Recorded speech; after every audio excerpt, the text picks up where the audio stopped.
Here we go. This is Here Now. Steve Struggle and myself, Dr. Abraham. And we've got lots to talk about and lots happening in this world. So let's get to it. What do you have, Steve? Okay. Well, thank you. Thank you, Abraham, for allowing me to have this show with you. Our viewers may or may not be aware of the U.S. instigated attack in Jalisco, Mexico on Sunday morning.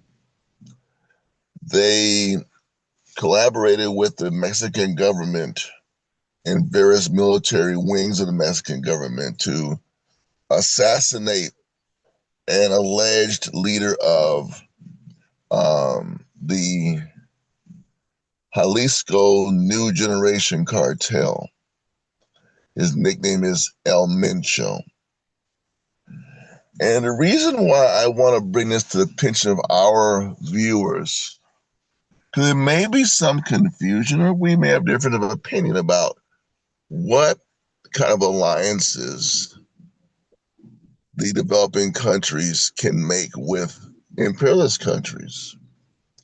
Hmm. And when the imperialist countries want to inflict violence within the developing countries, what should the working class, the oppressed people, the progressive people, what should they say about it?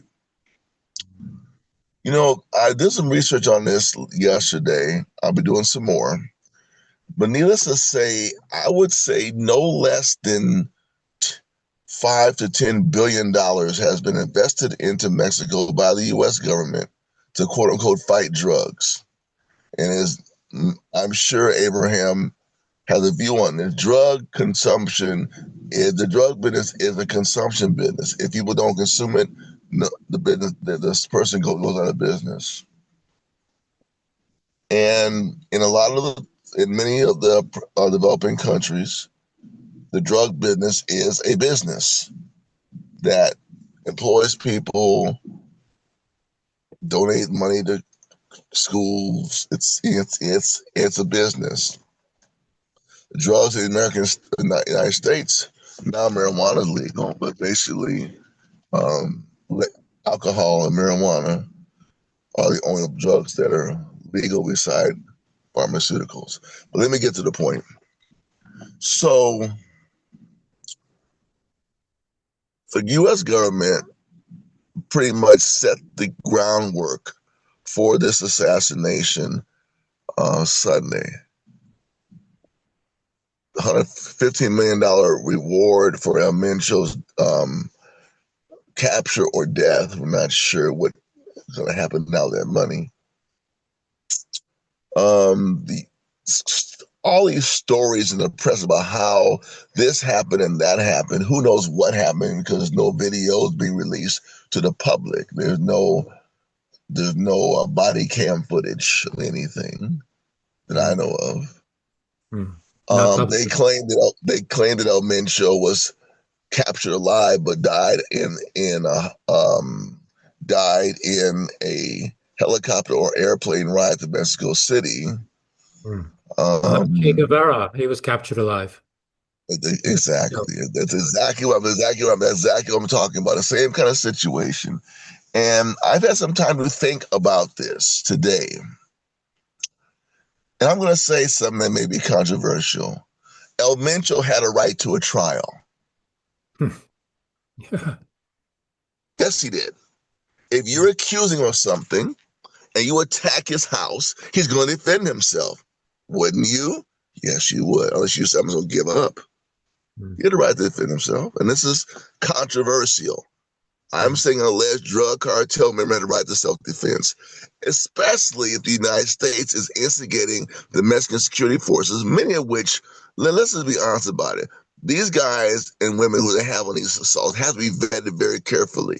Their salary is so low that Hmm. me in a small town, the police, they just take the money from the cartel. Okay, man, it's cool. Hmm. Don't worry about it. That's how Yeah, it goes. it's It's, more than a business, Steve. It's an economy. right, right. It's an Thank you. entire That's it. economy for the poorest, lower sectors of the population that the government doesn't take care of. That's it. Yeah, That's it. That's it. And whether yeah, you and I have our feelings about this economy, it is an economy.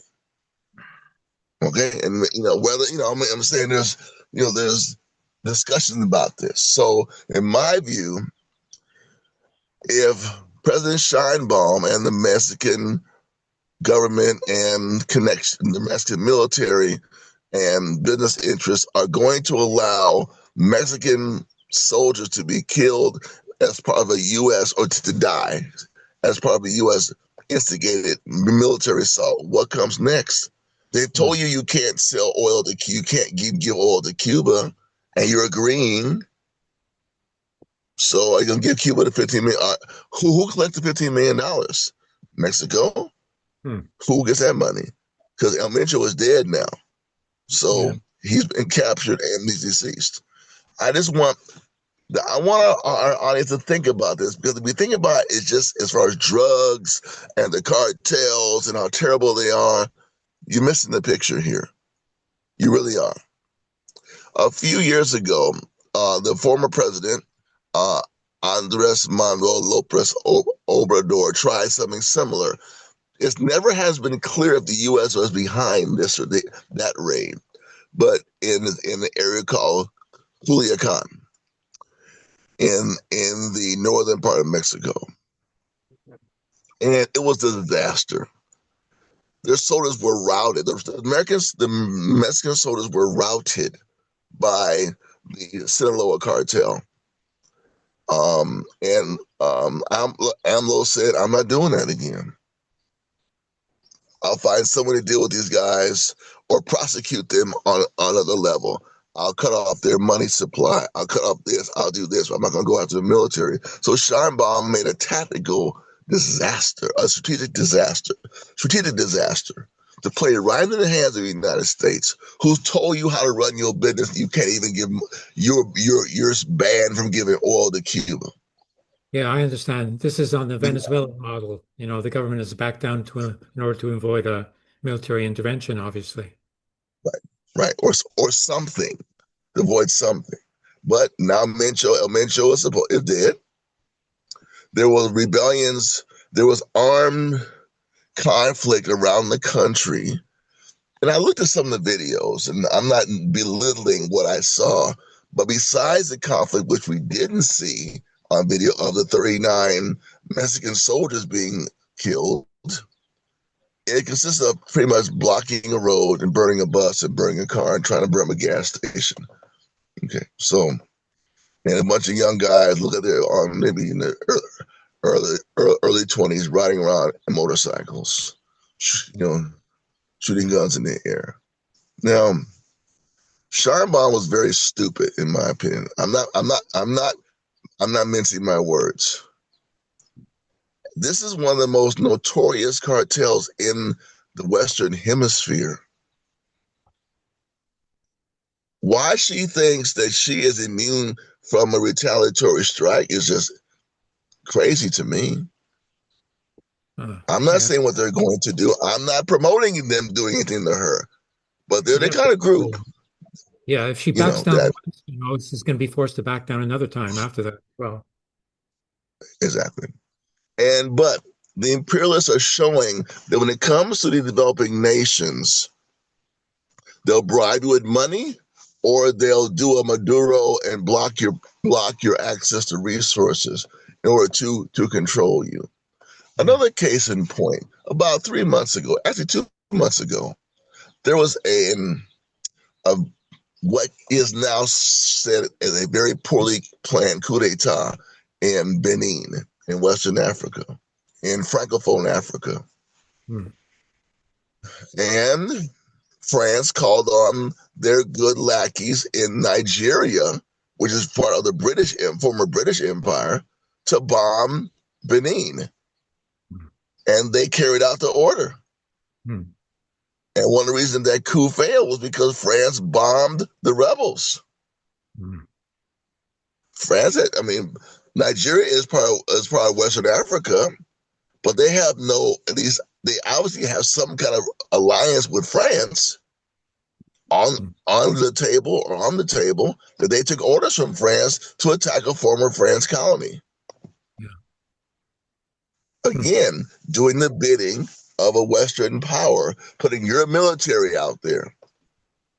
So we have this where this is going on in quite a few in these two examples. Yeah, And I would add you that know, Benin is an ally of Burkina Faso. well, yeah, well, yeah, yes. Uh-huh. So I just think is, I mean, maybe the impact because I have an internationalist viewpoint. The impact on my thinking was quite profound.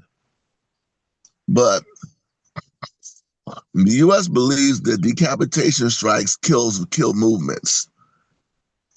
A strong social movement it doesn't kill. It doesn't. It actually makes it stronger. Yeah, it never worked before. And Yeah. it hasn't worked before. No.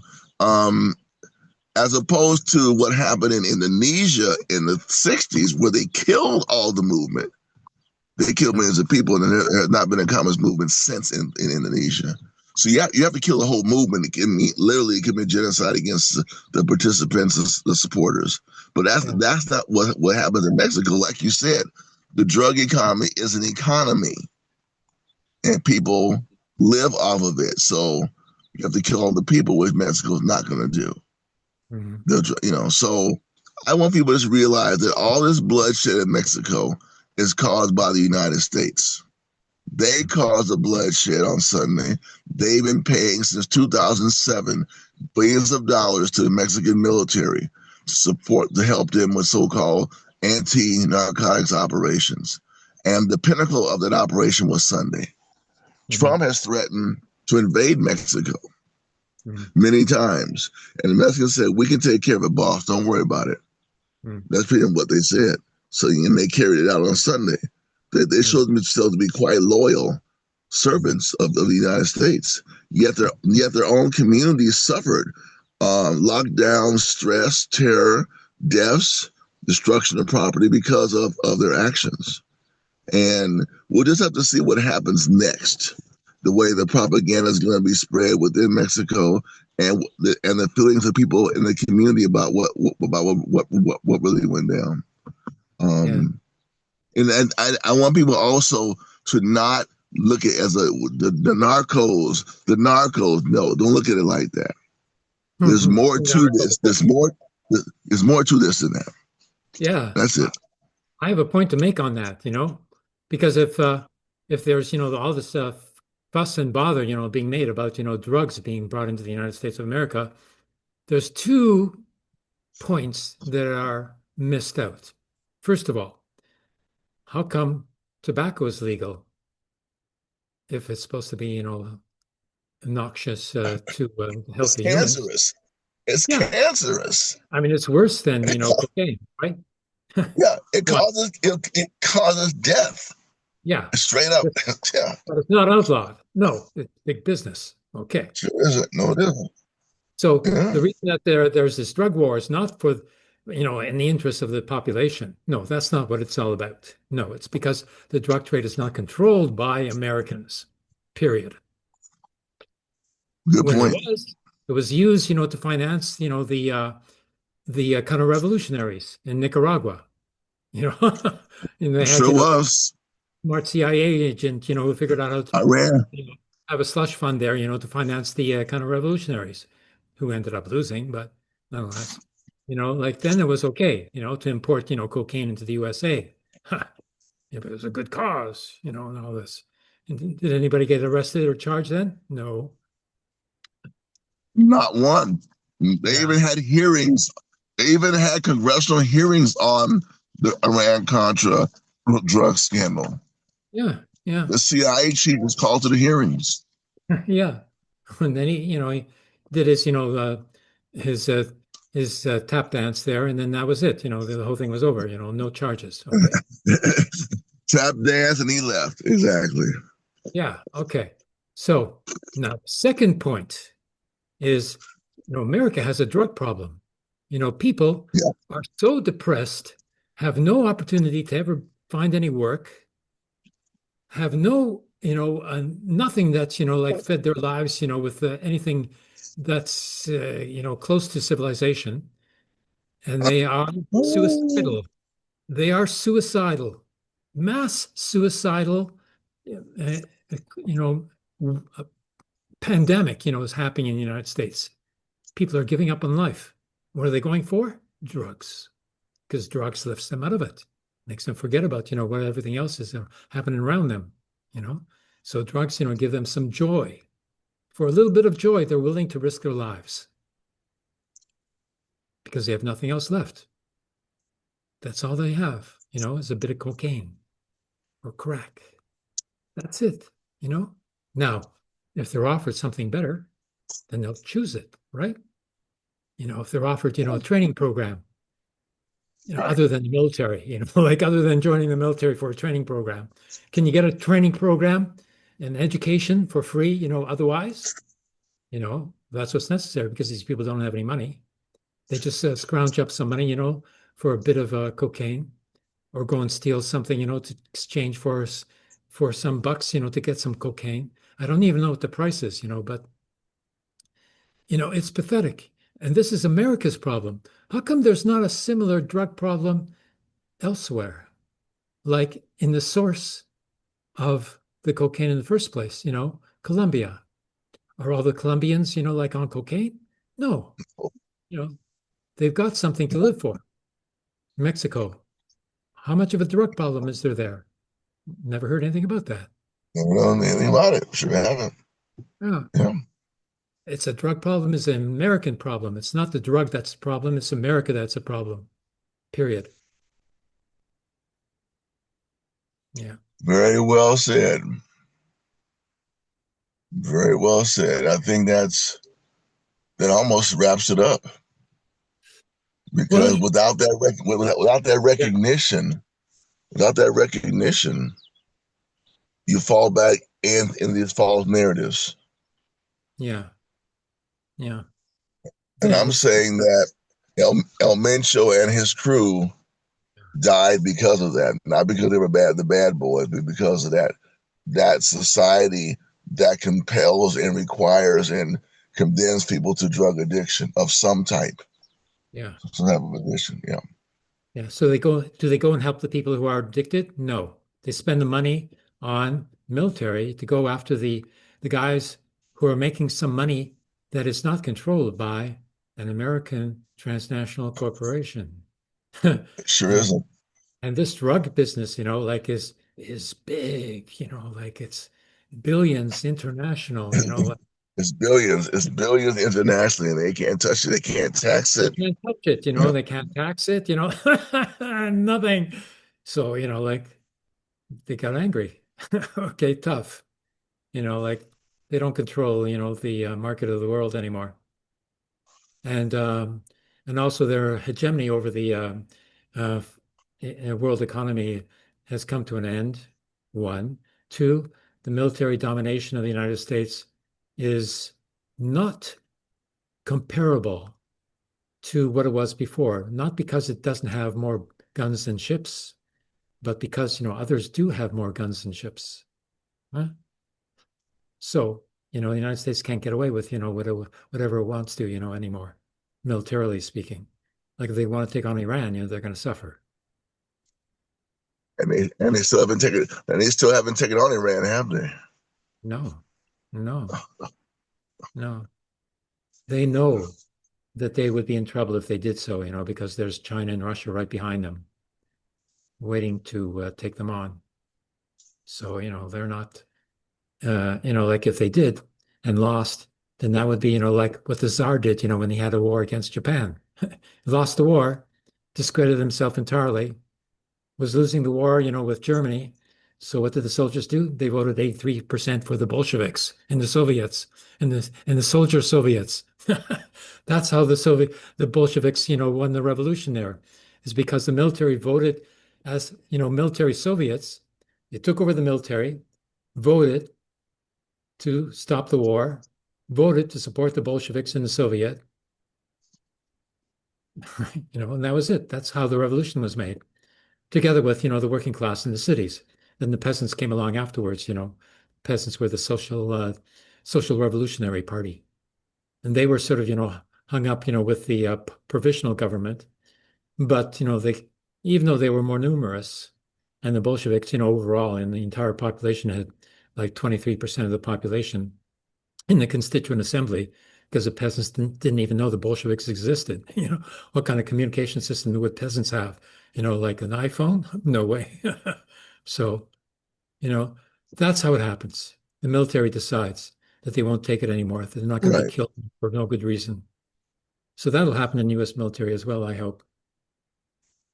That'll be the key, the military Yeah. and National Guard, to stop ICE. Uh, and Huh. if ICE wants a civil war, they'll get it. Yeah. Yeah, that's interesting. I want to if ICE wants a civil war. That's Yeah. very curious. Yeah. Well, Yeah. that's what they're moving for. They think that they can implement, martial law on their own because they have a gun, you know, not even, the Trump, President Trump, can declare martial law. Couldn't get away with that. And the ICE, thinks that they can. No way.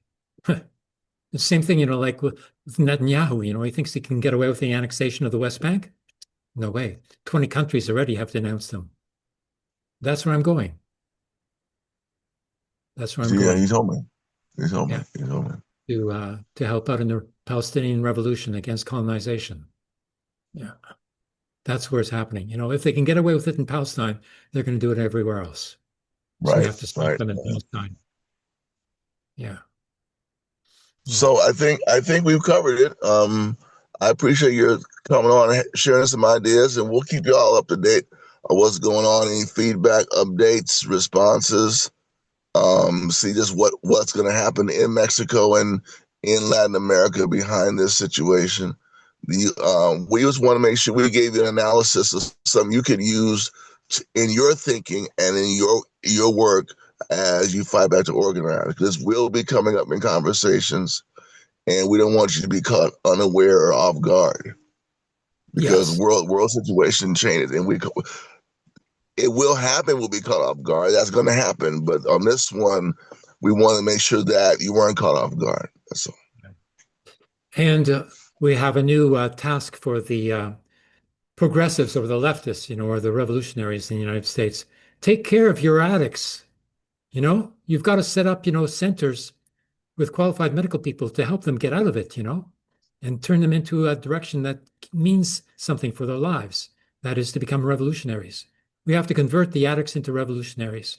That's what we have to do to solve the drug problem, period. All right. Well said, and words that should be taken upon and acted upon. Okay, here we go.